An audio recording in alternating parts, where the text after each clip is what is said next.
الحمد لله نحمده ونستعينه ونستغفره ونؤمن به ونتوكل عليه ونعوذ بالله من شرور أنفسنا ومن سيئات أعمالنا من يهده الله فلا مضل له ومن يضلله فلا هادي له ونشهد أن لا إله إلا الله وحده لا شريك له ونشهد أن سيدنا ومولانا محمدا عبده ورسوله أما بعد فأعوذ بالله من الشيطان الرجيم بسم الله الرحمن الرحيم يا أيها الذين آمنوا كتب عليكم الصيام كما كتب على الذين من قبلكم لعلكم تتقون وقال أيضا إنا أنزلناه في ليلة القدر وما أدراك ما ليلة القدر وقال النبي صلى الله عليه وسلم من قام ليلة القدر إيمانا واحتسابا غفر له ما تقدم من ذنبه أو كما قال عليه الصلاة والسلام صدق الله العظيم. اللهم صل على محمد كلما ذكره الذاكرون وكلما غفل عن ذكره الغافلون. اللهم صل على محمد كلما ذكره الذاكرون وكلما غفل عن ذكره الغافلون. اللهم صل على محمد كلما ذكره الذاكرون وكلما غفل عن ذكره الغافلون. میرے بھائیوں، اللہ تبارک و تعالیٰ کا بے حد کرم ہوا اور احسان ہوا کہ اللہ تبارک و تعالیٰ نے ہم سب کو مسلمان بنایا ہے اور اللہ تبارک و تعالیٰ نے ہماری مغفرت کرنے کے لیے، ہم کو معاف فرمانے کے لیے یہ رمضان مبارک جیسا مہینہ عطا فرمایا. اللہ تبارک و تعالیٰ ہم میں سے ہر ایک کو اس مہینے کی قدر کرنے کی توفیق نصیب فرمائے، آمین. میرے بھائیوں، ہم سب کو معلوم ہے کہ اللہ کے حبیب صلی اللہ علیہ وسلم نے ارشاد فرمایا ہے کہ رمضان مبارک کا پہلا عشرہ رحمت کا ہے جو گزر چکا، اور دوسرا عشرہ مغفرت کا ہے جو ابھی چل رہا ہے اور ختم ہونے کے قریب ہے، اور تیسرا عشرہ جہنم سے چھٹکارے کا ہے. تو میرے بھائیوں، اس سے پہلے بھی کہا گیا تھا کہ ایک مسلمان رمضان مبارک کا ایک مہینہ کس طرح گزارے. تو آپ حضرات کے سامنے آج زبان کے متعلق، اسی طرح زکوٰۃ کے متعلق، صدقہ فطرہ کے متعلق، شب قدر کے متعلق اور اعتکاف کے متعلق کچھ باتیں عرض کی جائے گی. اللہ تبارک و تعالی ہم میں سے ہر ایک کو ان باتوں کے اوپر عمل کرنے کی توفیق نصیب فرمائے، آمین. میرے بھائیوں، ہم سب کو معلوم ہے کہ ایک مسلمان رمضان مبارک کے مہینے کے اندر اپنے آپ کو کھانے سے بچاتا ہے، اپنے آپ کو پانی سے بچاتا ہے، اپنے آپ کو جسمانی خواہشات سے بچاتا ہے اور اپنی زبان کو غلط جگہ پر استعمال نہیں کرتا ہے. تو جس طرح انسان رمضان مبارک کے مہینے کے اندر اپنی زبان کو کنٹرول میں رکھتا ہے، قابو میں رکھتا ہے، اس لیے مسلمان کو چاہیے کہ غیر رمضان میں بھی اپنی زبان کی حفاظت کرے. کیونکہ جس انسان کی زبان اچھی نہیں ہوتی، جس انسان کی زبان خراب ہوتی ہے، اس انسان کے پاس لوگ نہیں آتے ہیں، لوگ اس سے دور بھاگتے ہیں کہ اس شخص کی زبان اچھی نہیں ہے، اس شخص کی بولی اچھی نہیں ہے. تو میرے بھائیوں، اپنی زبان کی حفاظت کریں. ایک مرتبہ ایک بادشاہ نے خواب دیکھا، سپنا دیکھا کہ اس کے گھر کے تمام لوگ مر گئے تو اٹھ کر اس نے تمام لوگوں کو بلایا جو خواب کی تعبیر بتلانے والے تھے کہ میں نے رات کو ایک خواب دیکھا ہے کہ میرے گھر کے تمام لوگ مر گئے. تو ایک شخص نے کہا کہ آپ کے گھر کے تمام لوگ مر جائیں گے, کوئی زندہ باقی نہیں رہے گا. تو بادشاہ تھا وہ بہت غصے میں آ گیا, اس کو کوڑے لگائے, اس کو سزا دی.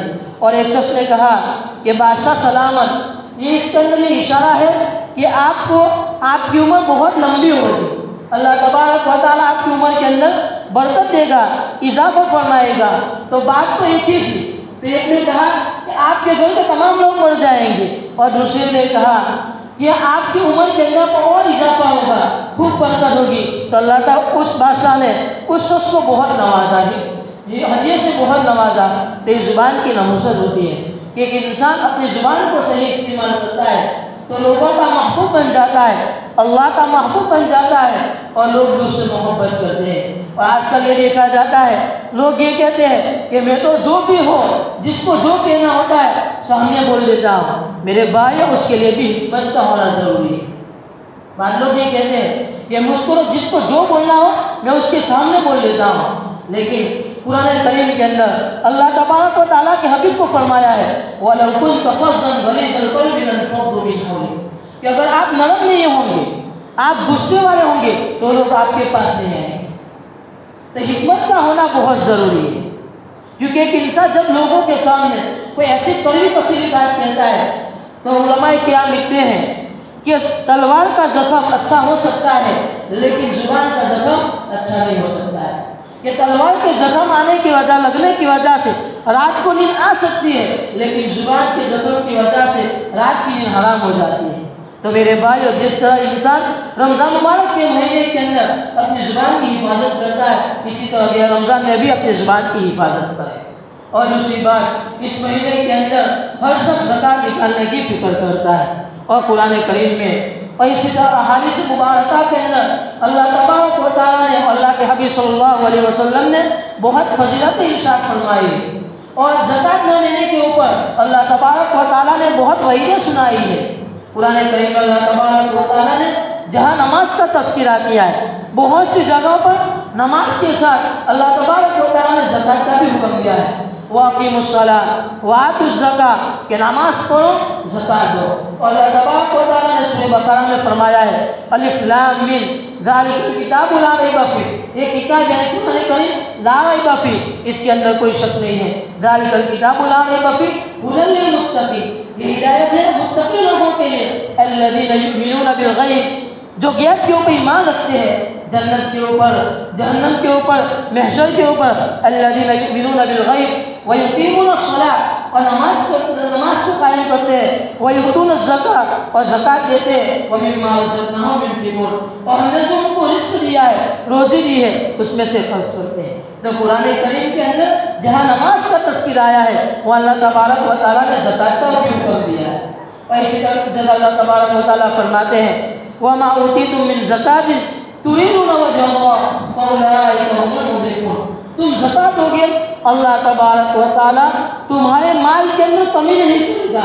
فَأُولَٰئِكَ هُمُ الْمُضْعِفُونَ, اللہ تبارک و تعالیٰ تمہارے مال کے اندر اضافہ فرمائے گا. فَأُولَٰئِكَ هُمُ الْمُضْعِفُونَ. آج لوگ یہ سمجھتے ہیں میں زکات دوں گا, میں لوگوں کے اوپر خرچ کروں گا تو میرے پیسے کم ہو جائیں گے. میرے بھائیو, یہ اللہ تبارک و تعالیٰ کہہ رہے ہیں وَمَا أُوتِيتُم مِّن زَكَاةٍ تُرِيدُونَ وَجْهَ اللَّهِ فَأُولَٰئِكَ هُمُ الْمُضْعِفُونَ, کہ جو شخص زکات نکالتا ہے, جو عورت زکات نکالتی ہے, بظاہر ایسا لگتا ہے کہ اس کے مال کے اندر کمی ہوئی, لیکن اللہ تبارک و تعالیٰ اس کے مال کے اندر برکت دیتا ہے, اس کے مال کے اندر اضافہ فرماتا ہے. کئی ایسے واقعات ہیں.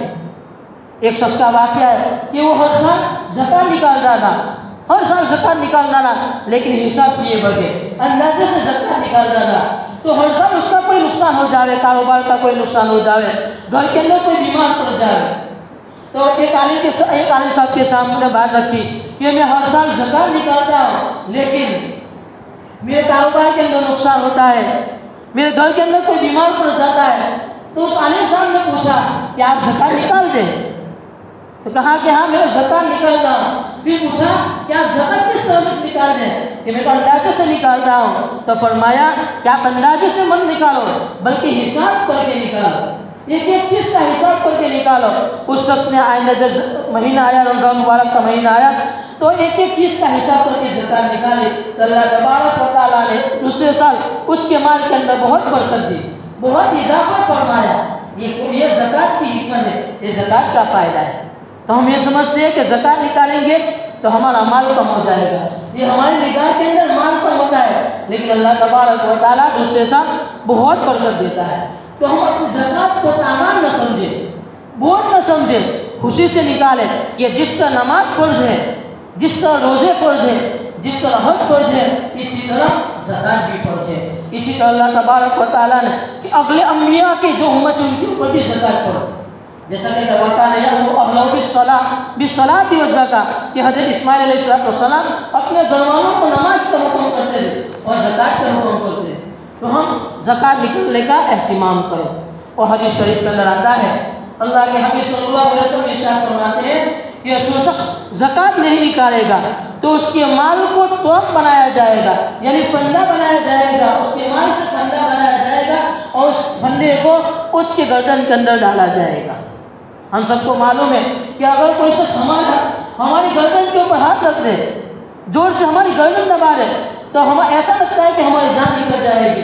تو اگر ہم زکات نہیں نکالیں گے تو ہمارے مال کو قیامت کے دن توق بنایا جائے گا، فندہ بنایا جائے گا اور ہماری گردن کو دبایا جائے گا. تو میرے بھائیو، ہم زکات کے نکالنے کی فکر کریں. اور ایک اور حدیث کے اندر آتا ہے کہ جو شخص زکات نہیں نکالے گا تو اس کے مال کو صاف بنایا جائے گا، تو وہ سب اس کو رسے گا اور یہ کہے گا کہ میں تیرا مال ہوں، میں تیرا مال ہوں، میں تیرا خزانہ ہوں. اللہ تبارک و تعالیٰ نے ایک جگہ پہ ارشاد فرمایا قرآن کریم کے اندر، یوم یحمى علیہا فی نار جہنم فتکوی بہا جباہہم وجنوبہم وظہورہم ھذا ما کنزتم لانفسکم. کہ جو شخص زکات نہیں نکالے گا تو اس کے مال کو تپایا جائے گا جہنم کے اوپر، پھر فتکوی بہا جباہہم، اس کی پیشانی کے اوپر داغا جائے گا، تپایا جائے گا. فتکوی بہا جباہہم وجنوبہم، اور اس کے پہلو پر داغا جائے گا. وجباہہم وجنوبہم وظہورہم، اور اس کے پیٹھ کے اوپر اس کے سونے کو، اس کے مال کو داغا جائے گا. تو میرے بھائی، اللہ تبارک و تعالیٰ کے فرماتے ہیں ھذا ما کنزتم لانفسکم، یہ تمہارا خزانہ ہے. تو ہم زکات نکالنے کی فکر کریں. جیسا کہ قارون یہ بہت مالدار تھا. قرآن کریم میں اللہ تبارک و تعالیٰ نے ارشاد فرمایا ہے کہ اللہ تبارک و تعالیٰ نے اس کو اتنا مال دیا تھا، اتنا مال دیا تھا کہ اس کی خزانے کی چابیاں لے کر ایک بڑے پہلوان اس کی خزانے کی چابیاں لے کر ڈوب گئے. اتنا مالدار تھا. ان قارون کان من قوم موسیٰ فبغى علیہ وآتیناہ من الکنوز ما ان مفاتحہ لتنوء بالعصبۃ اذ قال له قومه لا تفرح ان اللہ لا يحب الفرح. لیکن اس نے زکات نہیں نکالی تو اللہ تبارک و تعالیٰ نے اس کو زمین کے اندر دھسا دیا. تو یہ ہم زکات نکالنے کی فکر کریں، ورنہ اللہ تبارک و تعالیٰ کا عذاب آئے گا. جیسا اسی طرح حضرت ثعلبہ کا واقعہ ہے. ایک مرتبہ اللہ کے حبیب صلی اللہ علیہ وسلم کے پاس آئے کہ اللہ کے حبیب صلی اللہ علیہ وسلم میرے لیے دعا کرو کہ اللہ تبارک و تعالیٰ مجھ کو مالدار بنا دے. اللہ کے حبیب صلی اللہ علیہ وسلم نے فرمایا یہ حالت اچھی ہے. وہ چلے گئے.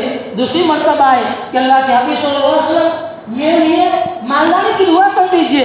اللہ کے حبیب صلی اللہ علیہ وسلم نے فرمایا کیا تو یہ نہیں چاہتا ہے کہ تیری حالت میری حالت جیسی ہو، یعنی تم مال کے اعتبار سے میرے جیسا ہو، یعنی نہ زیادہ مال ہو. اس نے کہا کہ اللہ کے حبیب صلی اللہ علیہ وسلم میرے لیے دعا کر دیجئے، میں زکات دوں گا، میں سخاوت کروں گا. اللہ کے حبیب صلی اللہ علیہ وسلم نے دعا دی کہ اللہ تبارک و تعالیٰ اس کو بہت مال عطا فرمائے. پھر حضرت ثعلبہ نے بکریاں خریدی تو اللہ تبارک و تعالیٰ نے اتنی برکت دی. مدینہ کے اندر رہ رہے تھے تو ان کو باہر نکلنا پڑا. ایک مالے کے کے اندر جا کر رہنے کے لیے گئے. پھر ایک وقت ایسا آیا وہ ظہر کی نماز کے لیے آتے تھے، عصر کی نماز جماعت کے ساتھ پڑھتے تھے، مغرب کی نماز، عشاء کی نماز اور فجر کی نماز مگر جماعت میں پڑھ لیتے تھے. ایک مرتبہ اللہ کے حبیب صلی اللہ علیہ وسلم نے پوچھا کہ حضرت ثعلبہ کو کیا ہوا ہے دکھائی نہیں دیتے؟ کہا کہ انہوں نے بکریاں پال رکھی ہے. اللہ تبارک و تعالیٰ نے اتنی برکت دی ہے اب نماز کا بھی ٹھکانہ نہیں ہے. ظہر کی نماز کے اندر بھی نہیں آتے اب تو، عصر کی نماز کے اندر بھی نہیں آتے ہیں، فجر کی نماز کے اندر، مغرب کی نماز کے اندر عشاء کی نماز کے اندر بھی نہیں آتے ہیں۔ تو اللہ کے حبیب صلی اللہ علیہ وسلم نے فرمایا کہ اللہ تبارک و تعالیٰ صالبہ کو برباد کرے، ہلاک کرے، اور اسی موقع پر اللہ تبارک و تعالیٰ کی طرف سے زکوٰۃ نکالنے کا آیت نازل ہوئی کہ مسلمانوں کو کہو، صحابہ کو کہو کہ زکوٰۃ نکالے۔ تو اللہ کے حبیب صلی اللہ علیہ وسلم نے جو شخصوں کو بھیجا کہ جاؤ زکوٰۃ لینے کے لیے جاؤ، تو جو صحابہ نے حضرت صالبہ کے پاس گئے، کہا یہ قرآن کریم کی آیت نازل ہوئی ہے جس کے اندر زکوٰۃ نکالنے کا حکم دیا ہے۔ تو حضرت صالبہ نے کہا یہ کیسا اسلام ہے، یہ تو ٹیکس ہے، یہ اللہ کا حکم ہم کو نہیں سمجھ میں آتا ہے۔ یہ دونوں صحابی آگے بڑھے اور ایک اور صحابی کے پاس گئے، ان کے سامنے بات رکھی تو یہ صحابی پکے مومن تھے، پکے مسلمان تھے، تو انہوں نے بہترین اٹھنیاں دی۔ اس زمانے کے اندر جو مالدار ہوتے تھے ان کے پاس اٹھنیاں ہوا کرتی تھی، تو انہوں نے بہترین اٹھنیاں دی، یہ لے جاؤ۔ وہ لے کر آئے، پھر سے حضرت صالبہ کے پاس آئے، حضرت صالبہ کو کہا کہ آپ زکوٰۃ نکالو۔ کہا کہ یہ تو ٹیکس ہے، اسلام کے اندر اس کا حکم نہیں ہے، اللہ تبارک و تعالیٰ کا حکم نہیں ہے۔ اللہ کے حبیب صلی اللہ علیہ وسلم کے پاس یہ دونوں صحابی آئے اور یہ کہا، پوری کارگزاری سنائے کہ ہم حضرت صالبہ کے پاس گئے تھے تو انہوں نے تو کہا یہ تو ٹیکس ہے، یہ اللہ کا حکم نہیں ہے۔ اور پھر اس صحابی کا واقعہ بھی سنایا کہ ہم نے ان کے سامنے بات رکھی زکوٰۃ کے متعلق قرآن کریم کی آیت پیش کی تو انہوں نے بہترین اٹھنیاں دی۔ تو اللہ کے حبیب صلی اللہ علیہ وسلم بہت ناراض ہو گئے، بہت غصے ہو گئے اور یہ کہا کہ اللہ تبارک و تعالیٰ کو صالبہ کی زکوٰۃ کی ضرورت نہیں ہے، اللہ تبارک و تعالیٰ کو صالبہ کے خیرات کی ضرورت نہیں ہے۔ اور قرآن کریم کے اندر ان کے بارے میں ایک آیت نازل فرمائے کہ اب ان کی زکوٰۃ قبول نہ کرنا۔ حضرت صالبہ بھی آئے اور پوچھنے لگے کہ اللہ کے حبیب صلی اللہ علیہ وسلم یہ بات صحیح ہے، یہ بات یقینی ہے کہ آپ نے بھیجا تھا، یہ زکوٰۃ نکالنا یہ اللہ کا حکم ہے، میں تو کیا سمجھ رہا تھا۔ اللہ کے حبیب صلی اللہ علیہ وسلم نے فرمایا یا تمہاری زکوٰۃ ہم قبول نہیں کریں گے، تمہارے متعلق قرآن کریم کی ایک آیت نازل ہو چکی ہے، اب ان کی زکوٰۃ قبول نہیں کی جائے گی۔ اللہ کے حبیب صلی اللہ علیہ وسلم نے کہا کہ ہم تمہاری زکوٰۃ قبول نہیں کریں گے۔ وہ تو چلے گئے، اللہ کے حبیب صلی اللہ علیہ وسلم کا بھی انتقال ہو گیا، حضرت ابوبکر کا زمانہ آ گیا، حضرت ابوبکر کے زمانے میں بھی آئے، کہا میری زکوٰۃ لے لو، تو کہا کہ جس زکوٰۃ کو اللہ کے حبیب صلی اللہ علیہ وسلم نے نہ لیو میں بھی نہیں لے سکتا ہوں۔ ابوبکر کا زمانہ بھی چلا گیا، عمر کے زمانے میں آئے، حضرت عثمان کے زمانے میں آئے، لیکن کسی نے بھی ان کی زکوٰۃ قبول نہیں۔ تو میرے بھائیو، جو سے زکوٰۃ نہیں نکالتا ہے، ایک تو زکوٰۃ نہ نکالنا تو یہ گناہ ہوگا، لیکن زکوٰۃ نہ نکالنا اور اس کا انکار کرنا، یہ بوجھ سمجھنا یہ اللہ تبارک و تعالیٰ کو ہمارے مال کی کیا ضرورت ہے، اسلام کی ہمارے مال کی کیا ضرورت۔ اگر ہماری زبان سے یہ بات نکلے تو سمجھ لو کہ ہمارا ایمان چلا جائے گا، کیونکہ زکوٰۃ نکالنا یہ فرض ہے، اور ہماری زبان سے بھی انکار کے الفاظ نکلے تو ہمارا ایمان چلا جائے گا، جیسا کہ حضرت صالبہ کے بارے میں یہ قرآن کریم کے اندر ان کے بارے میں اطاعت کی آیت نازل ہوئی کہ اب ان کی کوئی زکوٰۃ قبول نہیں کی جائے۔ تو میرے بھائی، ہم کمائے، بہت کمائے، کہ اللہ تبارک و تعالیٰ کے حبیب نے بھی کمایا ہے، اللہ کے حبیب صلی اللہ علیہ وسلم بھی کمانے کے لیے گئے ہیں، صحابہ کرام بھی بہت مالدار تھے، لیکن انہوں نے اللہ کے حکم کو پورا کیا، اللہ کے حبیب صلی اللہ علیہ وسلم کے طریقے اپنائے۔ لیکن آج کل مسلمان کاروبار کے اندر اتنا بزی ہو جاتا ہے، اتنا مشغول ہو جاتا ہے کہ نماز کی بھی فکر نہیں ہوتی۔ رمضان مبارک کا جیسا مہینہ کتنا مبارک مہینہ ہے، لیکن ہم نے ہولی کے موقع پر دیکھا کہ ہماری مسجد خالی تھی، حالانکہ حدیث کے اندر آتا ہے کہ جس شخص کی رمضان مبارک کے اندر مغفرت نہ ہو اللہ تبارک و تعالیٰ اس کو ہلاک فرماتے ہیں۔ اللہ کے حبیب صلی اللہ علیہ وسلم نے بد دعا دی ہے اور حضرت جبریل نے بد دعا دی ہے، اور اس کے اوپر آمین کس نے کہی ہے؟ اللہ کے حبیب صلی اللہ علیہ وسلم نے کہی ہے۔ تو میرے بھائیو، یہ کمانا کوئی گناہ کی چیز نہیں ہے، لیکن کماؤ، لیکن شریعت کے دائرے کے اندر دے کر کماؤ، زکوٰۃ نکالو، نماز کے اوپر نماز پڑھو، اور اسی طرح حج کے موقع پر اگر ہمارے اوپر حج فرض ہو چکا ہے تو حج کرو، انشاءاللہ اللہ تبارک و تعالیٰ ہماری روزی کے اندر خوب برکت دے گا۔ تو یہ دوسری چیز تھی، ہم زکوٰۃ نکالنے کی فکر کریں۔ اور تیسری چیز اعتکاف کے سلسلے میں کہ جو آخری عشرے کے اندر اعتکاف بھی کرنا ہے۔ اعتکاف کا مقصد یہ ہوتا ہے گویا کہ بندہ اپنی زبان سے نہیں کہتا ہے، اپنے حال سے یہ کہتا ہے کہ اللہ تبارک و تعالیٰ جب تک تو معاف نہیں فرمائے گا میں تیرے در سے، میں تیرے چوکھٹ سے نہیں ہٹوں گا۔ یہ اعتکاف کا مقصد ہے۔ تو ہم اعتکاف کو کرنے کی فکر کریں، کیونکہ انسان